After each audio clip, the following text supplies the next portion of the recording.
बिस्मिल्लाहिर्रहमानिर्रहीम। मैं हूं डॉक्टर GM चौधरी और अपने program current affairs with doctor GM Chaudhry के साथ आपकी खिदमत में हाजिर हूं। जनाब, आज मैं एक बहुत ही दिलचस्प लेकिन एक पाकिस्तान की खारजा पॉलिसी के हवाले से एक बहुत ही मुश्किल टॉपिक लेकर हाजिर हुआ हूं। आजकल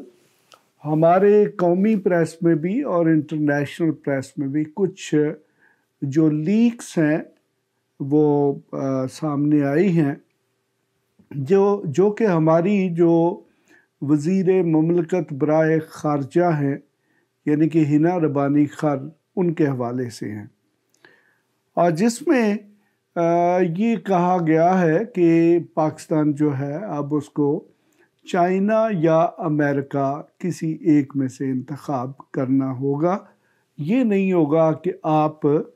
अमेरिका के साथ भी जो है वो पींगे चढ़ाएं और उसके साथ साथ चाइना जो है उसको भी खुश करने की कोशिश करें। ये दुनिया की जो पॉलिटिक्स है, यहाँ पर मैं ये आपको बता दूं कि मैं एक इंटरनेशनल रिलेशन का और डिप्लोमेसी जो है या इंटरनेशनल पॉलिटिक्स जो है उसका स्टूडेंट हूँ, और मेरी जो PhD है वो भी इसी सब्जेक्ट में है। तो यहाँ पर ये एक बड़ी दिलचस्प बात है कि दुनिया में ख़ास तौर पर जो गुज़श्ता 2 सदियों से जो पॉलिटिक्स है वो सारी की सारी जो है वो पावर पॉलिटिक्स है,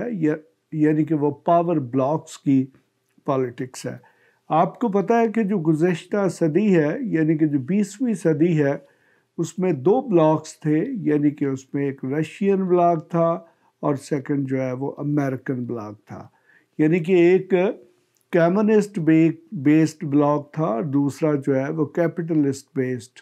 ब्लॉक था, अगर हम इकोनॉमी की टर्म्स में बात करें। तो यकीनन एक बहुत बड़ी कोल्ड वार जो है वो तकरीबन निस्फ सदी तक चली। तो बिल आखिर अफ़गानिस्तान में सोवियत यूनियन जो है उसकी दखल अंदाजी के बाद रशिया ने अमेरिका ने पाकिस्तान की मदद से रशिया को जब कंटेन किया अफ़गानिस्तान में, तो अल्टीमेटली रशिया यानी कि उस वक्त का जो सोवियत यूनियन था उसको मुआशी तौर पर इतना नुकसान हुआ कि सोवियत यूनियन को अफ़गानिस्तान से निकलना पड़ा। लेकिन उसका नतीजा ये निकला कि सोवियत यूनियन है वो भी डिसइंटीग्रेट हो गया और बहुत सारी जो सेंट्रल एशियन रिपब्लिक्स हैं वो सोवियत यूनियन के कंट्रोल से निकल गई। तो बहरहाल देखें कि उसका नतीजा ये भी निकला कि जो अमेरिका का सिस्टम है यानी कि अमेरिका की जो डिप्लोमेसी है या पूरी दुनिया की जो डिप्लोमेसी का असूल है कि जब किसी रियासत का या किसी शख्स का जो मफाद है वो सर्व हो जाता है तो फिर वो पीछे मुड़कर भी नहीं देखता। तो बिल्कुल वही पोजीशन हुई कि जैसे ही अमेरिकन इंटरेस्ट जो है वो अफ़गानिस्तान में साफ हो गए तो अमेरिका ने पीछे मुड़कर नहीं देखा। फिर इत्तफाक से वार ऑन टेरर शुरू हो गई और फिर जब अमेरिकन ऑब्जेक्टिव्स टारगेट्स अचीव हो गए तो फिर दूसरी मर्तबा अमेरिका जो है वो अफ़गानिस्तान से निकल गया और उसने पीछे मुड़कर नहीं देखा, और ना ही उसने पाकिस्तान जो कि एक बहुत ही उसका करीबी अलाई था, इत्तेहादी था, उसकी तरफ मुड़ के देखा। बहरहाल ये दुनिया की सियासत है, लेकिन उसके बाद पाकिस्तान जो है उसने यकीनन ये कोशिश की कि वो अमेरिका के अलावा को मतबादल ज़राए जो है वो भी इख्तियार करे। तो in the mean time China जो है वो भी एक बहुत बड़ी इकनॉमिक पावर के तौर पर उभरा और चाइना जो है उसने वर्ल्ड मार्केट जो है उसको काबू कर लिया। रशिया आज भी एक मुआशी तौर पर एक कमज़ोर पोजीशन में है, अगरचे डिफेंस के हवाले से देखा जाए तो एक किस्म का बैलेंस ऑफ पावर मौजूद है। लेकिन अब अमेरिका को صرف رشیا سے مقابلہ نہیں کرنا بلکہ ایک بہت بڑی طاقت جو کہ چائنا کی صورت میں سامنے آ چکی ہے، جو کہ اب ایک ملٹری پاور بھی ہے اور اس کے ساتھ ساتھ ایک اکنامک پاور بھی ہے۔ لہٰذا اب یقیناً پاکستان جو ہے، جیسا کہ ایک نان الائنڈ پالیسی تھی، یعنی کہ غیر جانبدارانہ پالیسی، جو کہ انڈیا نے بڑا عرصہ جو ہے اس کو مینٹین رکھا، حالانکہ حقیقت میں صورتحال ایسے نہیں تھی، لیکن انڈیا کی لیڈرشپ جو ہے وہ بہت شرور تھی، وہ بہت کننگ تھی۔ انہوں نے سوویت یونین سے بھی مفادات حاصل کیے اور امریکہ سے بھی مفادات حاصل کیے، لیکن چونکہ پاکستان ایک چھوٹی اکانومی تھی، اس کے ساتھ امریکہ کے جو مفادات سے وہ انڈیا کے مقابلے میں بہت کم تھے، تو نتیجتاً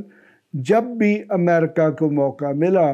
تو امریکہ نے پاکستان کو ڈمپ کر دیا ایز کمپیئر ٹو انڈیا۔